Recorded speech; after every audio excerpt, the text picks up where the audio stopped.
महाकाय सूर्यकोटि समप्रभ निर्विघ्नं कुरु मे देव सर्वकार्येषु सर्वदा।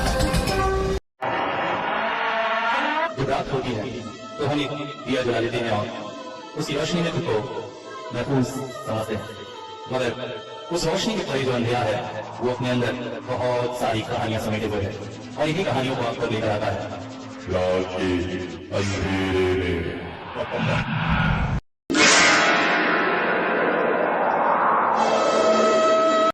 हेलो, नमस्कार, आदाब, सत श्री अकाल दोस्तों, कैसे हैं? और आशा करता हूँ सब बहुत अच्छे होंगे। और सबसे पहले भाई अमित सोनी जी, आपका बहुत बहुत शुक्रिया, आपने कॉल किया, आपसे बात करके बहुत मज़ा आया। और ऐसे ही जो लोग ये सोचते हैं कॉल करें या ना करें तो भाई कर सकते हो। हाँ, ये ज़रूर है कि ज़्यादा समय, लंबा समय मैं आपको नहीं दे पाऊँगा, क्योंकि आप सभी जानते हैं मेरी ज़िंदगी में एक ही चीज़ की कमी यार, वो है टाइम की। मगर हाँ, बहुत प्यार से और बहुत अच्छे से आपके साथ बातें ज़रूर करूँगा। ये मत समझिएगा कि सर को कॉल करेंगे तो बात करेंगे कि नहीं भाई, मेरे लिए हर एक श्रोता बहुत ज़रूरी है और ऐसे में अगर कोई मुझे कॉल करता है तो मुझे बहुत अच्छा लगता है। आशा करता हूँ आप लोग लॉ अट्रैक्शन को भी अपना रहे होंगे। ये बात है कि मैं जो भी करता हूँ खुद करके आप लोगों को बताता हूँ, और सच में यार लॉ ऑफ अट्रैक्शन से ज़िंदगी में बहुत चेंजेस आते हैं, आ रहे हैं। हाँ, कुछ प्रॉब्लम्स आप लोगों को आ रहे होंगे और इस विषय में एक लाइव बहुत जल्दी लाने वाला हूँ, जिसमें 3 मेन सब्जेक्ट जो हैं लॉ ऑफ अट्रैक्शन, जिससे और तेज़ी से काम करता है। Inner child healing, inner shadow healing and fulfil your life. ये 3 मेन मेथड्स हैं जो अगर आप यूज़ करोगे तो आपका काम और जल्दी होने लगेगा। आशा करता हूँ बहुत जल्दी वो लाइव आएगा। लौटते हैं अपने मेन सब्जेक्ट पे। गोपीनाथ मंदिर भानगढ़ का सबसे बड़ा मंदिर है। ये मंदिर 3 भागों में बटा हुआ है और सबसे आश्चर्यजनक बात ये है कि किले के अंदर के बाकी अवशेष रखरखाव के अभाव में बहुत हद तक खंडित भी हो चुके हैं, मगर ये मंदिर आज भी अपनी अक्षत शोभा के साथ खड़ा हुआ है। दिन के समय मंदिर की पीली आभा को सूरज की रोशनी में देखते ही बनता है। उन लोगों ने दिन के समय मंदिर को देखा है, मगर अब रात्रि का समय है। मंदिर के 3 गर्भगृह हैं, जिनमें से 2 को उन लोगों ने देख लिया है, मगर तीसरे को सरकारी तौर पर बंद रखा जाता है, इस वजह से वो नहीं देख पाए हैं। मगर बाकी दोनों गर्भगृहों को देखकर समझा जा सकता है कि तीसरे गर्भगृह की आभा कैसी होगी। सरकार भानगढ़ फोर्ट के प्रति काफ़ी उदासीन है। दूसरे किलों के रखरखाव के लिए बहुत प्रयास किए जाते हैं, मगर यहाँ के लिए कुछ भी ऐसा नहीं किया जाता है। मंदिर के प्रथम गर्भगृह में एक अभूतपूर्व यक्षिणी की मूर्ति बनी हुई है, मगर रखरखाव के अभाव में और समय के गुजरने के साथ साथ मूर्ति काफ़ी हद तक खंडित हो चुकी है। सिर और हाथ टूट चुके हैं, मगर उसके बाद भी जो कुछ बचा हुआ है वो अत्यंत विस्मयकारी है। रेखा तो इसे देखकर एकदम उत्तेजित हो उठी थी। वाओ, फैंटास्टिक आर्किटेक्चर, बहुत सा दक्षिण भारत के विजयनगर की मूर्तियों जैसा है ना। ओह, क्या सुंदरता है इसकी। अमित ने हाँ सूचक सिर हिलाने के साथ साथ अपनी आंखों से उसे कुछ इशारा किया था। वो ये नहीं चाहता था कि रेखा अतुल के सामने ये बात प्रकाश करे कि देश के बहुत से मंदिरों के आर्किटेक्चर के बारे में उन्हें ज्ञान है, और ये बात समझकर रेखा चुप हो गई थी। परंतु मन ही मन रेखा अत्यंत उत्तेजित हो चुकी थी अंतिम गर्भगृह के अंदर की संरचना देखने के लिए, क्योंकि जो कुछ नज़र में आ रहा है अगर वो इतना सुंदर है तो वो कैसा होगा जिसे आज तक कोई नहीं देख पाया है। रेखा की बात सुनकर अतुल अचानक बोल पड़ा था, गोपीनाथ भगवान कृष्ण का एक और नाम है। एक समय राधा कृष्ण की युगल मूर्ति यहाँ पर थी, मगर अब नहीं है। हो सकता है कोई मूर्ति चोर ही यहाँ से हटा ले गए हों। कहते कहते उसके चेहरे पर एक व्यंग्यात्मक हंसी खेल रही थी। कुछ धीमे शब्दों में ही अमित ने कहा था, मन करता है सबसे पहले छेनी हथौड़ी साले के सिर में ही मारूं। असहनीय है। पहली बार रेखा अमित की बात पर सहमत हुई थी। सच में ये इंसान एकदम असहनीय है, और सबसे ज़्यादा असहनीय है उसकी वो आँखें। ठीक ठीक मरी हुई मछली की तरह उसकी नेत्रों की दृष्टि है। इंसान बहुत ही आश्चर्यजनक है, एक बार भी अपनी पलकें नहीं झपकाता है। उन लोगों ने उस दिन के समय मंदिर को देखा था, मगर अभी रात के समय वे मंदिर में उपस्थित हैं। दिन के समय मंदिर देखने में जितना सामान्य लगता है, रात को उसकी रहस्यमयता जैसे उभर कर चली आती है। मंदिर के एक एक स्तंभ की कलाकारी अत्यंत आश्चर्यकारी है। चांद की रोशनी से नहाया पूरा मंदिर अभूतपूर्व दिखाई दे रहा है। अंदर का अंधेरे में ढका गर्भगृह जैसे उन्हें पुकार रहा है, और एक अनजाने आकर्षण में बंधे हुए वे उसकी तरफ बढ़े चले जा रहे हैं। अचानक रेखा बोल पड़ी, अरे सुरेश कहाँ गया? अमित ने भी देखा, अरे हाँ, ये फिर कहाँ पीछे छूट गया। ये सुरेश में बहुत बड़ी एक खामी है। एक बार अगर कैमरा लेकर वो शुरू हो जाए तो फिर अपनी ही दुनिया में खो जाता है। न जाने भानगढ़ फोर्ट की किस गली कूचे में महाराज घूम रहे होंगे, इसी वजह से पीछे हो गए। इससे पहले भी एक बार गुफा में काम करते हुए ऐसे ही गायब हो गए थे। तब अमित और रेखा काय खोजने की तरफ पागल होकर खोजते रहे, और अंत में थक हार कर एक जगह बैठ गए।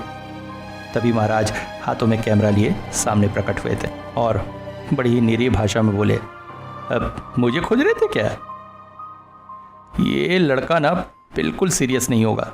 अरे उसे क्या लगता है यहाँ पर रात के समय बहुत सेफ है? देखो किस तरह से हम लोगों से फिर अलग हो गया है। बिल्कुल मुझसे ये इंसान सहन नहीं होता है, हर बार हर जगह एक ही गलती करना। कुछ और कहने वाला था अमित कि अचानक एक शब्द सुनकर उसकी भाषा वहीं रुक गई। ये आवाज़ थी पानी की, कल कल की आवाज़ के साथ जैसे पानी बह रहा हो। मगर इस परित्यक्त पुराने किले में पानी? मंदिर की बाईं तरफ एक ड्रेन अवश्य है, मगर जिस मंदिर में विग्रह नहीं है, जहाँ पर विग्रह की पूजा नहीं होती है, वहाँ पर विग्रह को कोई स्नान करा रहा है क्या? सुना, लता अचानक बोल पड़ी। उसके दिल की धड़कन जैसे एक तेज टरबाइन की तरह चलने लगी थी। पहली बार अमित के चेहरे पर भी भय के निशान साफ दिखाई दे रहे थे। हाँ सुना, वो धीरे से बोला। इतनी रात को इस मंदिर में पानी की आवाज? यहाँ पर कोई है। देख अमित, मैंने तुझे पहले ही कहा था ये हॉन्टेड प्लेस है, यहाँ पर हमें नहीं आना चाहिए था। और डॉक्टर फेडरिक ने भी यही कहा था। वो तो कहने को दीनानाथ ने भी कहा था कि रात में भानगढ़ फोर्ट जाग उठता है, भूत प्रेत यहाँ पर नाचते गाते हैं। यहाँ पर ऐसा कुछ दिखाई दे रहा है? अचानक ही रेखा ने देखा अमित का चेहरा सख्त हो गया था।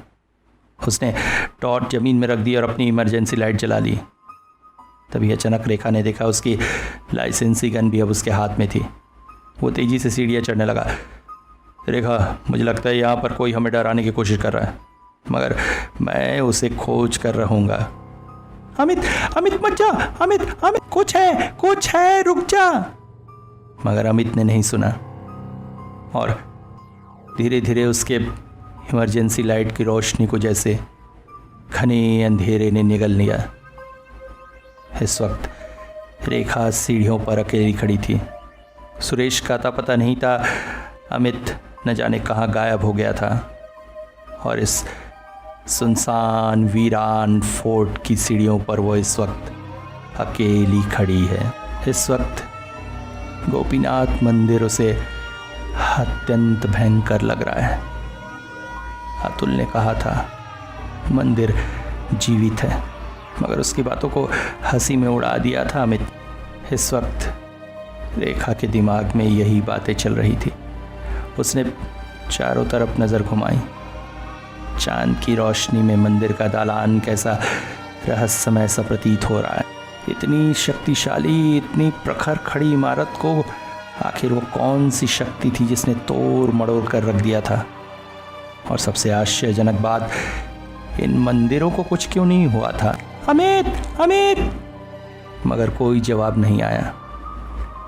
रेखा को ऐसा लग रहा था जैसे आसपास के वातावरण की विस्मयकारिता बढ़ते जा रही है और बढ़ते जा रही है उसके साथ साथ वो भयंकर बांस। उसके मुंह में पहना हुआ मास्क भी अब उसे रोकने में असमर्थ है। उसका गला सूखा आ रहा था, मगर फिर भी वो चीख पड़ी, अमित, अमित! मन तो कर रहा था वहां से भाग जाए, मगर वो अमित को इस तरह अकेले छोड़कर नहीं जा सकती। कई सालों से वो दोनों साथ में काम कर रहे हैं। आज इस अजीब से पल में वो उसे छोड़कर नहीं भाग सकती।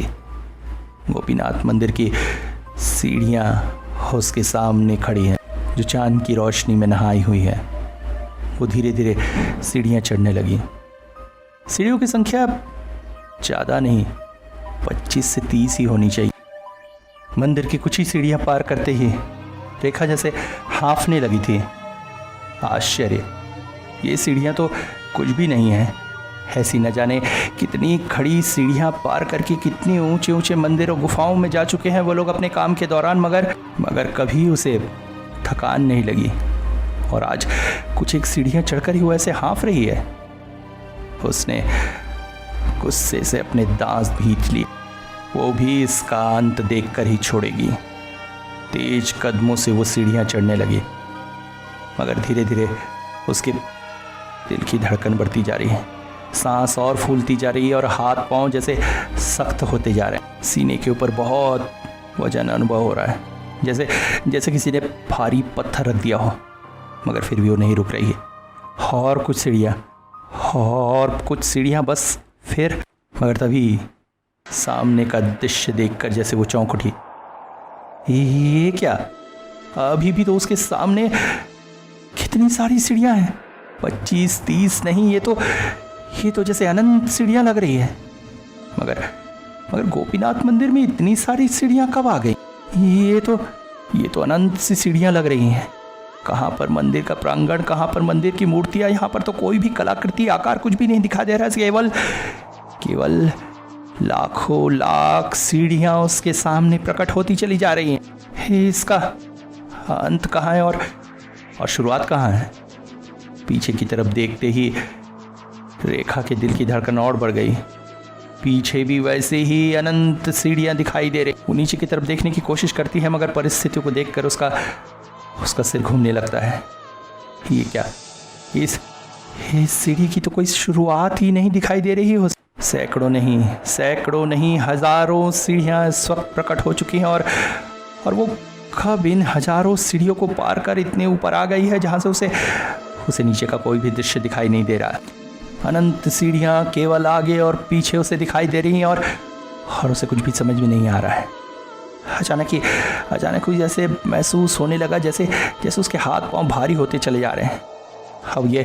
अब ये उसके अपने हाथ पांव नहीं, अपितु पत्थर से तैयार हाथ पांव हो। सीने में असहनीय दर्द हो रहा है, क्योंकि उसे ऐसा महसूस हो रहा है कि उसका दिल भी पत्थर में बदलता जा रहा है। अब बड़ा मुश्किल है उसका आगे बढ़ पाना, क्योंकि पल पल उसे ऐसा महसूस हो रहा है कि उसका शरीर पत्थर में बदलता चला जा रहा है। अब आगे बढ़ पाना उसके लिए अत्यंत मुश्किल हो रहा है। वो धीरे धीरे पत्थर में बदलती जा रही है। उसने महसूस किया उसके शरीर का तापमान धीरे धीरे घट रहा है। शरीर में बहता खून का बहाव भी जैसे धीरे धीरे खत्म होता जा रहा है। अब इस भारी शरीर को आगे बढ़ा पाना उसके लिए मुश्किल होता जा रहा है। चांद की रोशनी में अचानक उसकी नज़र अपने दोनों हाथों पर पड़ी और उसका शरीर सिहरन से भर उठा। चांद की उस हल्की रोशनी में उसने देखा उसके दोनों हाथ पीले रंग के होते चले जा रहे हैं। ठीक वैसे ही पीले रंग के जैसे गोपीनाथ मंदिर के पूरे प्रांगण में पत्थर लगे हुए हैं। उसका शरीर कांप उठा। उसने महसूस किया अब उसके हाथ पांव कुछ भी काम नहीं कर रहे हैं, जैसे वो पूरी तरह से एक पत्थर की मूर्ति में बदलती चली जा रही है। वो डर के मारे जोर से चीखना चाहती थी, मगर मगर आश्चर्य, उसके मुंह से आवाज़ नहीं निकली। उसने महसूस किया वो धीरे धीरे पत्थर की तरह ठंडा होती चली जा रही है। सुरेश बहुत ज़्यादा डर गया था। उसने अमित से कहा था कि सच में उसके पीछे कोई था। किसी के चलने की आवाज़, किसी की सांसों की आवाज़ उसने सुनी थी, स्पष्ट सुनी। उसने पूरी तरह से महसूस किया था कि कोई उनका पीछा कर रहा है। मगर अमित हंसकर बोला था हट, वो सब बकवास है। तेरे दिमाग पर लोगों की सुनी सुनाई बातों का असर हो गया है। तू हेलुसिनेट कर रहा है। सुरेश को भी महसूस हुआ था शायद इतने समय से अलग अलग तरह की कहानियां सुनते रहने की वजह से उसका दिमाग भटक गया है। पीछे तो कुछ भी नहीं था, मगर उस पल को जो कुछ महसूस हुआ था शायद सच में उसका हेलुसिनेशन था। कुछ पल के लिए अपने डर से उबर पाया था सुरेश, मगर फिर आगे बढ़ते बढ़ते उसने महसूस किया सचमुच उसके पीछे कोई है। क्योंकि अब से पाँव की आवाज़ ही नहीं, अपितु पाँव की ठोकर से छोटे छोटे पत्थरों के लुढ़कने की आवाज़ भी आ रही थी। और उसके साथ साथ चलने से जैसे ज़मीन से कपड़ा टकराने की आवाज़ होती है, ठीक वैसी आवाज़ भी उसे महसूस हो रही। चौंक कर रुक गया सुरेश। पीछे मुड़कर देखा तो एक आकृति सी नजर आई। कौन है? Who the hell are you? कौन हो? मगर पीछे की उस परछाई ने कोई जवाब नहीं दिया, चुपचाप खड़ी रही। सुरेश ने तुरंत ही अपना कैमकॉर्डर ज़मीन पर रखा और अपने बैकपैड से एक टॉर्च निकालकर परछाई की तरफ रोशनी की। और इसके साथ साथ वो दोबारा विस्मय से भर उठा, क्योंकि अब वहाँ पर कोई भी नहीं है। कुछ देर पहले जहाँ पर उसने परछाई देखी थी, वहाँ पर अब केवल ज़मीन पर पड़े पत्थरों पर टॉर्च की रोशनी पड़ रही थी। गायब हो गई। मगर कैमकॉर्डर रखकर टॉर्च निकालने में उसे इतना समय तो नहीं लगा कि कोई उसके सामने से गायब हो सके। और अगर कोई यहाँ से भाग कर गया तो उसके दौड़ने की आवाज़ तो आनी चाहिए थी। तो क्या हवा में गायब हो गया कोई? उसने टॉर्च की रोशनी इधर उधर करके देखने की कोशिश की कि किसी कोने में जाकर कहीं कोई छुप तो नहीं गया है, मगर नहीं, वहाँ पर कोई भी नहीं था। सुरेश को लगा फिर कहीं उसे हेलुसिनेशन तो नहीं हो रहा है, मगर नहीं, इस बार उसे हेलुसिनेशन नहीं हुआ था। उसने स्पष्ट देखा था, उससे कुछ ही दूरी पर एक औरत की परछाई खड़ी हुई थी। कोई जानवर नहीं, कोई जंगली जानवर नहीं, स्पष्ट इंसान। कोई ना कोई उनका पीछा कर रहा है, अब इस बात में कोई संदेह नहीं। सुरेश ने अपनी पैंट की पॉकेट में हाथ डाला, उसमें एक रामपुरी चाकू रखा हुआ है। वो थोड़ा सा निश्चिंत हुआ। अगर दोबारा फिर से उसका पीछा किया गया है तो अब वो सामना करने के लिए तैयार है। कैमकॉर्डर उठाकर वो फिर आगे बढ़ने लगा, मगर आगे बढ़ते हुए फिर से चौंक उठा। सामने अमित और रेखा कोई नहीं है, मगर कुछ देर पहले ही तो वो लोग उसके सामने चल रहे थे। पीछे कौन है देखने के चक्कर में वो लोग कहाँ चले गए? अब तक अमित ही उन्हें रास्ता दिखाकर ले जा रहा था। बानगढ़ फोर्ट का मैप भी उसी के पास है और वो इस वक्त उनकी टॉर्च की रोशनी भी आसपास कहीं नहीं दिखाई दे रही है। अमित हालांकि किसी की केयर नहीं करता है, मगर रेखा क्या जाते हुए एक बार भी मुड़कर नहीं देखी कि वो उनसे पीछे छूट जा रहा है। गुस्से से भर उठा था सुरेश, मगर फिर अपने आप को सामान्य किया। अभी मान अभिमान करने का समय नहीं है, और वैसे भी जल्दी काम निपटाने के चक्कर में कई बार ऐसी गलती हो जाती है। सामने सीधा साधा दुर्ग का रास्ता है, तेज कदमों से चलेगा तो वो जल्दी ही उन लोगों के पास पहुंच जाएगा। वो लोग ज़्यादा दूर नहीं गए होंगे। टॉर्च जलाकर सुरेश तेज कदमों से चल पड़ा। उसके साथ साथ चौहरी बाजार के खंडित हिस्से की परछाई भी चलती चली जा रही थी। और अचानक फिर से वही आवाज़, सूखा रेशमी कपड़ा ज़मीन से घिसटने से जैसी आवाज़ होती है, और इसके साथ साथ पैरों की आवाज़, मगर इस बार तेज। हाँ, फिर कोई फॉलो कर रहा है उसे। और तभी सुरेश ने अपनी गर्दन के पिछले हिस्से में एक गर्म ठंडी सांस का एहसास महसूस किया। कौन है आप? हम लोग का पीछा क्यों कर रही है? कहकर तुरंत ही पीछे मुड़ा सुरेश और टॉर्च की रोशनी डाली। मगर जिस जगह पर टॉर्च की रोशनी पड़ी वहाँ पर एक महिला की आकृति स्पष्ट दिखाई दे रही थी। उसके सिर, हाथ, पैर सबकी बाहरी रेखा दिखाई दे रही थी, मगर जहाँ पर उसका चेहरा या उसका पेट होना चाहिए था वो जगह नहीं थी। अभी तो टॉर्च की रोशनी वहाँ से सामने के पत्थर पर जाकर गिर रही थी। सुरेश का सारा शरीर सिहर उठा, क्योंकि इस वक्त जो उसके सामने खड़ी है वो कोई इंसान नहीं है। हाड़ मांस से बना कोई इंसान का शरीर नहीं है, अभी तो सिर्फ एक परछाई है। और उस परछाई की आकृति को भेद कर टॉर्च की रोशनी सामने के पत्थरों तक चली जा रही। मतलब इस वक्त उसके सामने एक परछाई खड़ी है। इतनी देर से उसका पीछा एक परछाई कर रही थी।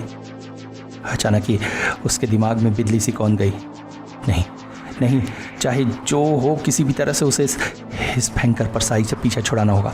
वो तेज कदमों से दौड़ पड़ा और दौड़ते दौड़ते उसने एहसास किया कि उसके पीछे आने वाले एक तेज कदम भी उतनी तेजी से उसका पीछा कर रहे हैं। तेजी से दौड़ते हुए सुरेश के मन में यही बात आ रही थी कि काश इससे अच्छा होता कि कोई भयंकर पिशाच उसके सामने आ जाता। वो सारे भूत प्रेत जिनके बारे में भानगढ़ फोर्ट के बारे में कहा जाता है उनमें से कोई उसके सामने आ जाता। मगर ये भयंकर परछाई जो उसके पीछे दौड़ती चली आ रही है, जिसका कोई आकार नहीं, जिसका कोई प्रकार नहीं, जिसका कोई शरीर नहीं, उससे आखिर वो मुक्ति कैसे पाएगा। सुरेश पागलों की तरह दौड़ता चला जा रहा है और उसके पीछे वो परछाई भी उसका पीछा कर रही है। वो तेजी से आगे बढ़ जाना चाहता है। उसके पास चाकू है, मगर अगर कोई इंसान होता तो चाकू काम आता। परछाई का चाकू क्या बिगाड़ लेगी। दांत में दांत दबाए सुरेश तेजी से दौड़ता चला जा रहा है। तेज और तेज पागलों की तरह वह दौड़ता चला जा रहा है। कहाँ जा रहा है, किस रास्ते में जा रहा है उसे एहसास नहीं। कभी चढ़ाओ, कभी उतराओ, कभी घास भरे मैदान, मगर बस वो दौड़ता चला जा रहा है। उसे दौड़ना है, उसे बचना है, इस परछाई से किसी भी हाल में बचना। उसके आसपास से अलग अलग तरह के टूटे हुए घर, राजमहल के प्रासाद, खंबे वगैरह दूर होते जा रहे हैं और उसके साथ साथ दौड़ती जा रही है भानगढ़ किले की दीवार। एक भयानक अजगर की तरह आंके बांके होकर वो बढ़ती चली जा रही है और उसी के साथ दौड़ता चला जा रहा है सुरेश को महसूस हो रहा था ये भग्नावशेष, ये दीवार, ये सब सिर्फ खड़ी ईंटों की दीवार नहीं है। अपितु ये सब भी जीवंत परछाइयाँ हैं और न जाने कब उनमें से कौन रे करके उसके पीछे उसी तरह से दौड़ना शुरू कर देगा जैसे इस वक्त वो परछाई उसके पीछे दौड़ रही। और तभी दौड़ते दौड़ते एक पत्थर से ठोकर खाकर धड़ाम से ज़मीन पर गिर पड़ा सुरेश। इसके साथ ही टॉर्च हाथों से छिटक कर अंधेरे में न जाने कहाँ गायब हो गई और जो परछाई उसके पीछे दौड़ती चली आ रही थी वो भी न जाने कहाँ गायब हो गई। इस वक्त चारों ओर सिर्फ सन्नाटा है और सिर्फ सन्नाटा। गिरते ही उसने आंखें बंद कर ली थी। किसी भयंकर परिणति को भुगतने के लिए अपने मन को पूरी तरह से तैयार किए हुए वो ज़मीन पर पड़ा हुआ था, मगर कुछ पल तक जब सन्नाटा रहा तो उसने आंखें खोल दी।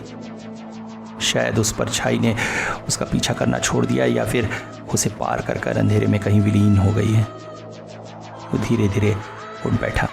अचानक उसे महसूस हुआ कि वो ठंडे पत्थर के ऊपर बैठा हुआ है। मतलब दौड़ते दौड़ते वो पत्थर पर गिर पड़ा था। सिर में दर्द का अनुभव हो रहा है। वहाँ हाथ से छूते ही कुछ चिपचिपा तरल सा महसूस हुआ। खून निकल रहा है। मगर इस वक्त सबसे बड़ी बात है कि वो है कहाँ। आंखें थोड़ी सी अंधेरे के अभ्यास होने पर उसने इधर उधर गौर से देखना शुरू किया कि आखिर वो है किस जगह पर। और अचानक उसे आश्चर्य हुआ कि वो भानगढ़ के महल के ठीक सामने पड़ा हुआ है। यहीं पर उन्होंने रत्नावती के लिए छोड़ी गई सामानों को देखा था। और बात ये हुई कि राजप्रसाद से कुछ दूर जाने पर गोपीनाथ मंदिर पड़ता है, मगर वो पूरा उल्टा चला आया है। मतलब इस रास्ते पर अगर वो चलना शुरू करे तो जल्दी ही गोपीनाथ मंदिर पहुंच सकता है और वहाँ पर अमित और रेखा को मिल सकता है। वो जल्दी से उठ खड़ा हुआ, अपना पास ही पड़ा बैकपैक उठा लिया उसका शरीर थर थर काँप रहा था। इस घने अंधेरे में उसके पास टॉर्च भी नहीं थी। अचानक उसने अपनी जेब से निकाला एक माचिस। एक तीली रगड़ते ही हल्की रोशनी चारों ओर फैल गई, मगर हवा के झोंके ने उसे बुझा दिया। उसके बाद बहुत सी तीलियां निकालकर उसने जलाने की कोशिश की, मगर असफल रहा।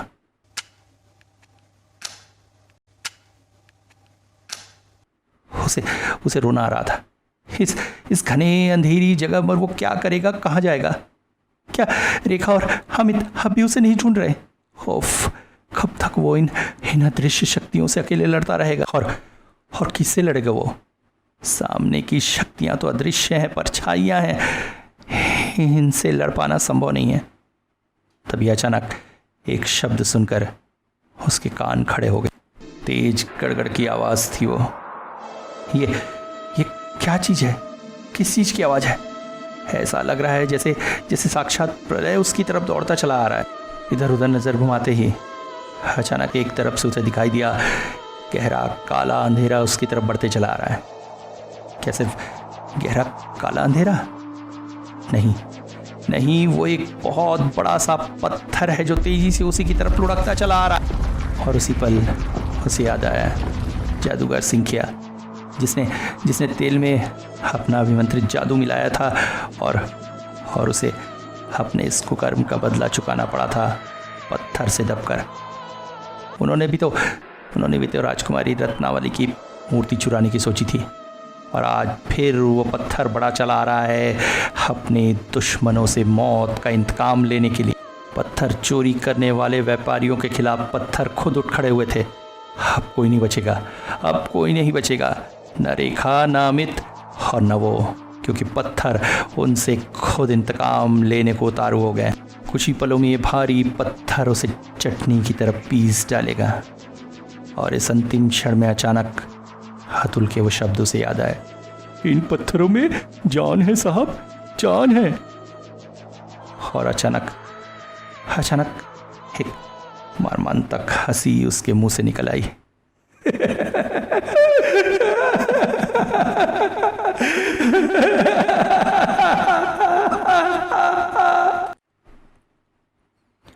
गोपीनाथ मंदिर के उस गर्भगृह में पहुंचते ही हामिद की आंखें चमक उठी। हर तरफ अद्भुत छटा थी।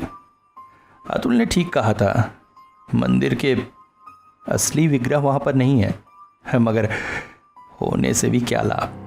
जो कुछ यहाँ पर है वो उन्हें इतने करोड़ों रुपए दिलाएगा कि जिंदगी में फिर किसी मूर्ति विग्रह को देखने की उसे जरूरत नहीं पड़ेगी। एक एक यक्षिणी मूर्ति देखने लायक है। क्या उनका ऐश्वर्य है, क्या उनकी भंगिमा है। किसी ने सोचा भी नहीं होगा कि इस परित्यक्त दुर्ग के अंदर ऐसी लावण्यमय छटाएं बिखरी हुई है। पानी गिरने की आवाज़ से उसे ऐसा लगा था यहाँ पर कोई है, इसलिए रेखा को वहाँ छोड़कर वो जल्दी यहाँ आ गया था। मगर यहाँ आकर उसे पता चला कि यहाँ कोई भी नहीं है। पानी गिरने की आवाज़ भी अब बंद हो गई है, इसलिए मंदिर के गर्भगृह में वो प्रविष्ट हो गया। डुप्लीकेट चाबी तो पहले से उसके पास थी। इमरजेंसी लाइट की रोशनी चारों ओर डालते हुए अचानक मूर्ति में उसका ध्यान अटक गया। ओफ, क्या सुंदर प्रतिमा है। ऐसा लग रहा है कलाकार ने मूर्ति नहीं बनाई है, अभी तो दुनिया भर की सारी सुंदरता उस मूर्ति में डाल दी। नारी अत्यंत सुंदर भंगिमा में है, अपने हाथों से फूल अपने बालों में लगा रही है।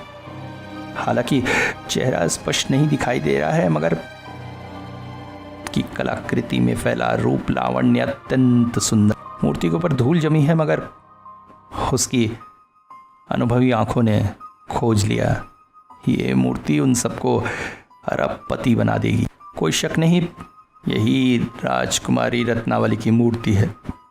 मनी मन उसने डिसिल्वा के अनुभवी व्यवहार की प्रशंसा, जितनी जल्दी हो सके उसे ये मूर्ति निकालनी होगी। यही सोचकर वो मंदिर से बाहर आ गया। रेखा और सुरेश की मदद के बिना वो ये मूर्ति नहीं निकाल सकेगा। अब तक तो शायद सुरेश भी रेखा के पास पहुंच गया होगा। उन दोनों की मदद बिना ये काम संभव नहीं है। मगर मंदिर से बाहर आते ही वो आश्चर्यचकित हो गया। रेखा वहाँ पर नहीं है। सुरेश भी नहीं है। मंदिर के प्रांगण में वो अकेला सन्नाटे में खड़ा हुआ है। उफ, ये दोनों गए कहाँ? आखिर क्या शुरू किया इन्होंने? अभी 5 मिनट हुए थे कि वो रेखा को सीढ़ियों के पास ही छोड़कर गया था। इतने में ही वो कहाँ निकल गई? क्या एडवेंचर हंटिंग में चली गई? शुरू से ही इन दोनों को इस प्रोजेक्ट में एलर्जी है और ऊपर से यहाँ आकर उस अतुल और दीनानाथ की बातें सुनकर इनका दिमाग और भ्रष्ट हो चुका है। काम जितनी जल्दी खत्म हो उतना अच्छा है, मगर ये लोग तो वो मंदिर के अंदर से ही चीख पड़ा, रेखा कहाँ हो तुम? जल्दी यहाँ आओ, समय बीतता जा रहा है। मगर कोई आवाज न आई। उसे गुस्सा आ रहा था। जरूर सुरेश यहाँ आया होगा और फिर रेखा को लेकर फोर्ट एक्सप्लोर करने के लिए दोनों निकल गए होंगे। इससे पहले भी 1-2 किलो में दोनों ने इसी तरह की घटना घटाई थी। इन जगहों पर एक दूसरे से संपर्क करना भी बड़ा मुश्किल है क्योंकि मोबाइल टावर नहीं होता है। ये दोनों समझते नहीं है क्योंकि उनके पास कितना कम समय है। अरे ये उनका पेशा है, रोजी रोटी है। इस तरह हंटिंग के लिए वो लोग यहाँ नहीं आए हैं। मगर अगले ही पल चिंता की लकीरें उसके माथे पर फैल गई। वो लोग क्या सचमुच ही घूमने निकले हैं या फिर कोई अप्रिय घटना? दुर्ग के भूत प्रेतों पर उसे विश्वास नहीं है, मगर आसपास के जंगली जानवरों के बारे में तो कुछ नहीं कहा जा सकता है। नहीं, पर अगर ऐसा कुछ होता तो रेखा के चीखने की आवाज़ आती। ऐसा तो नहीं हुआ। मतलब 2 ही बातें हो सकती हैं, या तो सुरेश आकर रेखा को एक्सप्लोर करने के लिए अपने साथ ले गया है या फिर दोनों डरपोक उसे यहाँ अकेला छोड़कर भाग गए हैं। मतलब आज की रात उसे अकेले ही काम करना होगा। अगर वो दोनों लौट आते हैं तो ठीक है, नहीं तो कल सवेरे उनके ऐसी तैसी करेगा। धीरे से वो बोला, रबिश पीपल। वो फिर मुड़कर मंदिर के गर्भगृह की तरफ जाने लगा। जाते जाते अचानक एक जगह पर उसके हाथों की इमरजेंसी लाइट की रोशनी पड़ी और उधर देखकर वो चौंक सा उठा था।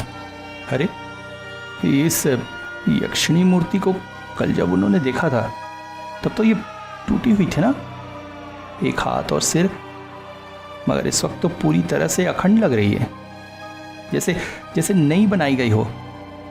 आखिर एक रात में ही मूर्ति की मरम्मत किसने कर दी? मगर ये क्या, यक्षिणी मूर्ति बहुत से पहचानी से क्यों लग रही है? सिर के बाल ऊपर की तरफ बंधे हुए, चेहरा भी बहुत पहचाना हुआ सा। ऐसी मूर्ति उसने इससे पहले कहीं देखी है क्या? अमित। पत्थर की मूर्ति के अंदर से एक पहचानी आवाज उसके कानों में पड़ी। घटना इतनी आकस्मिक थी कि अमित तो कदम पीछे कूद गया। अरे ये क्या, ये पहचानी आवाज पत्थर के अंदर से कैसे? ये इम्पॉसिबल है। उसकी आत्मा जैसे कांप उठी। अभी जो घटना घटी वो सच में हुई या फिर उसका कोई हेलुसिनेशन? फिर कुछ सोचकर उसने इमरजेंसी लाइट की रोशनी मूर्ति की तरफ डाली और मूर्ति के चेहरे पर रोशनी पड़ते ही जैसे उसके शरीर में हजारों वोल्ट का करंट दौड़ गया। ये तो पूरी तरह से रेखा का चेहरा है। ऐसा लग रहा है जैसे रेखा की मूर्ति लगा दी गई है यहाँ पर। वही बालों की नोट, वही चेहरा और यहाँ तक कि ठोड़ी के पास चोट का निशान भी। ये मूर्ति है या रेखा? अमित। पत्थर के अंदर से रेखा की आवाज आ रही थी। अमित, मुझे यहाँ से निकालो, मुझे यहाँ बहुत डर लग रहा है। अमित। रेखा तुम कहाँ हो? अमित ने पत्थर की मूर्ति पर हाथ रखा। मैं नहीं जानती। यहाँ पर बहुत अंधेरा है, बहुत गहरा अंधेरा। अमित क्या करे, उसे कुछ भी समझ में नहीं आ रहा था। आखिर रेखा कहाँ है? ये आवाज कहाँ से आ रही है और ये पत्थर की मूर्ति हुबहू देखने में रेखा की तरह कैसे? ये सब उसकी बुद्धि से परे है। मगर जिंदगी में पहली बार उसने डर क्या होता है महसूस किया था। उसके सिर से पसीने की बूंदें गिरने लगी थी। वो डरी हुई निगाह से उस मूर्ति की तरफ देख रहा है।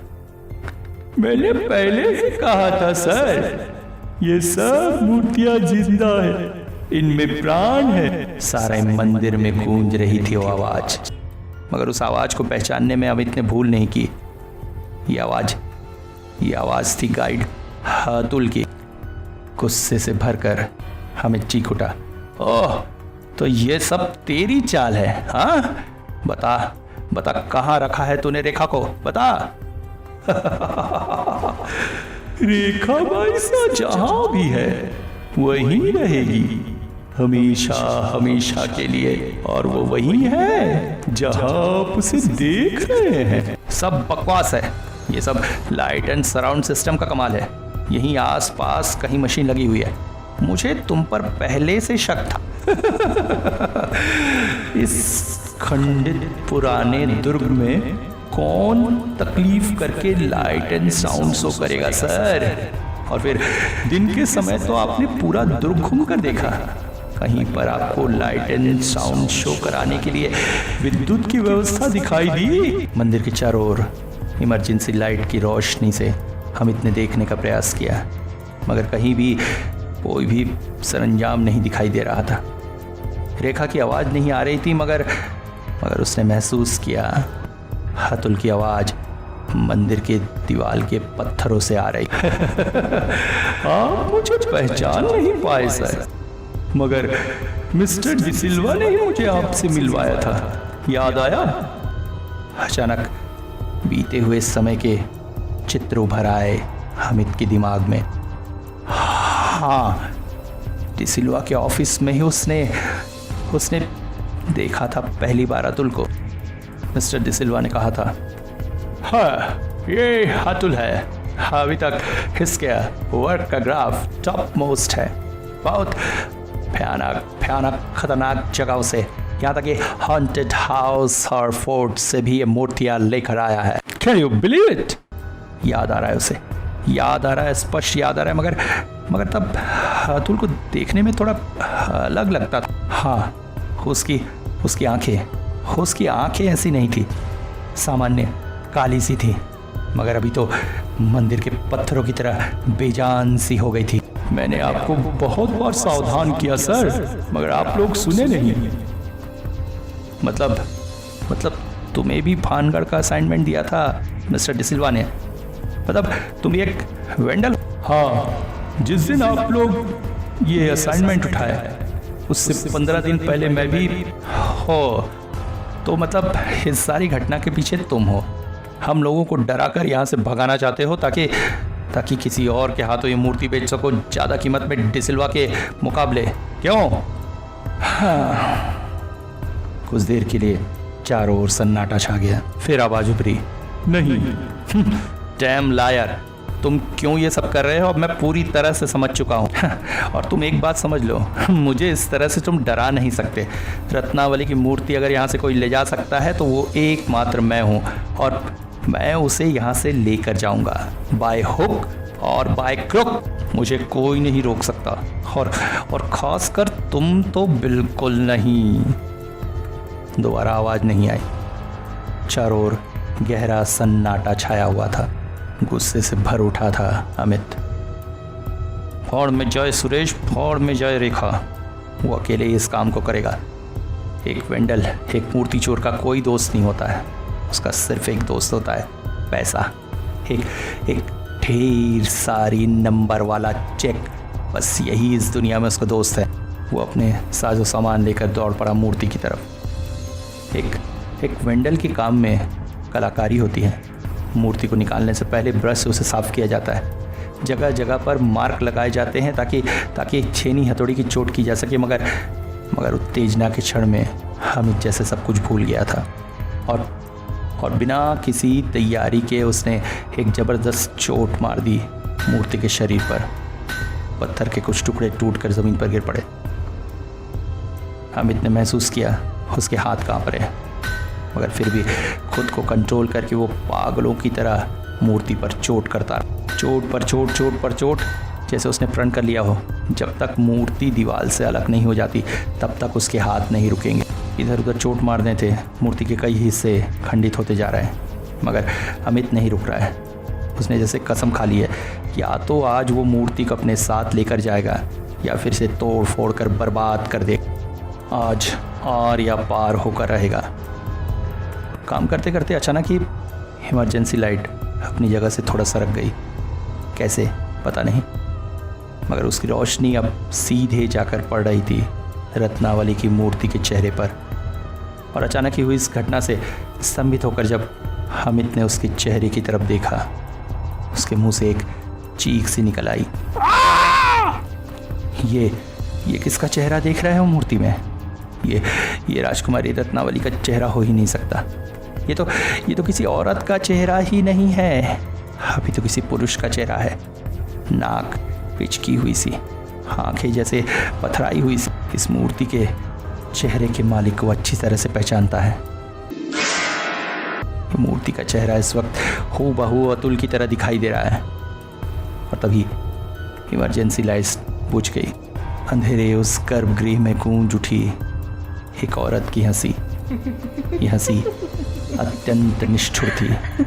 यह हंसी ठीक वैसी ही थी जैसी उस रात प्रोफेसर फेडरिक ने सुनी थी। कोर्ट के गेट पर दो लोग खड़े हैं। उनकी नज़रें इधर उधर घूम रही हैं, शायद गाइड की तलाश में। तभी एक व्यक्ति उनके पास आकर खड़ा हुआ। Excuse me sir, do you want a guide? दोनों चौंक पड़े। सामने आकर जो व्यक्ति खड़ा हुआ है वो देखने में बड़ा अद्भुत है। हालांकि बाकी सब कुछ ठीक है, मगर उसकी आंखें अलग सी हैं, बिल्कुल भावहीन पथराई हुई सी। उसके चेहरे में हंसी ज़रूर है, मगर उसकी आंखें उस हंसी का साथ नहीं दे रही। आंखें जैसे पत्थर की बनी हैं। दोनों व्यक्ति थोड़ा सा कसमसाए से बोले, yes we are searching a guide. By the way, आप? अपनी पथराई दृष्टि से उनकी तरफ देखते हुए वो व्यक्ति बोला, मैं आप लोगों का गाइड, मेरा नाम अमित।